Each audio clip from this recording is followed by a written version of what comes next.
Raiders safety Tre'Von Moehrig, and man, just before getting to the Chiefs game, man, it seems like Patrick Graham, he's been sending you a lot more on crashes and blitzes. And is that do you see it the same way? And why do you think that is? Man, I just kind of do what the coaches ask me to do. That kind of is up to them.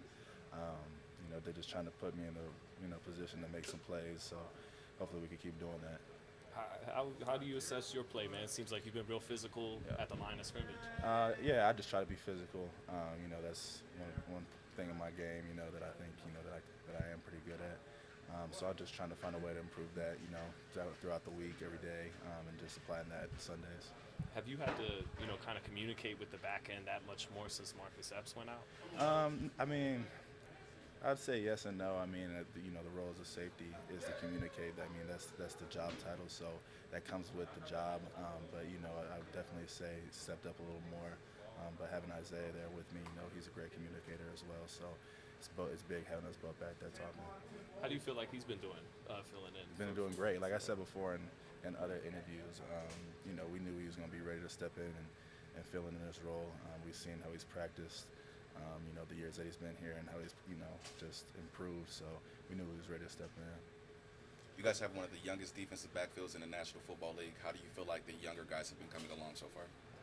Great, man. They're just taking day by day, just taking the improvements that the coaches are giving them, and there's trying to apply that to their game. Especially just in the defensive room, we're just trying to say, just to enjoy the process. And not just focus on the result, but just making sure we focus on the process and how we can get to wins.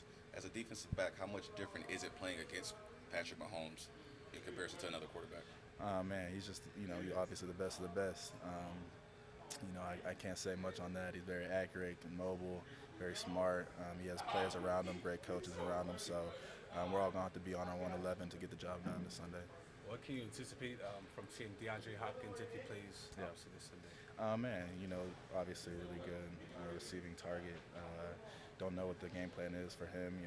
Obviously he's fresh this week coming there, but we'll watch tape and see what kind of his game was in the past couple of years and see if anything might come up this week that we need to be ready for. So, Coach Pierce talked about Patrick's averaging something like 4 seconds of holding the ball on third down, and you got to be prepared for him to extend plays and stay with guys.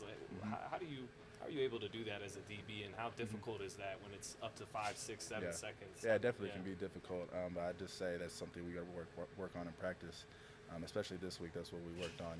Just making sure we do scramble drills, trying to plaster our coverage just in case he does break, contain, and can extend the plays. So that's what we've been practicing all week. Are you trying to be more vocal since Marcus was knocked out, or is that something you've actually thought about, or not really? Nah, not really. I think I'm the same player. Right. Yeah. Also, he's a big loss. What have you kind of tried to make up for with his absence? Have you tried to change anything as far as your approach, and what are you doing back there? I kind of approach it the same. I don't want to be too high, too low. I kind of approach my days here the same, just coming to work, taking the advice that the coaches give me, the game plans that they give me, and try to play the best I can on the field.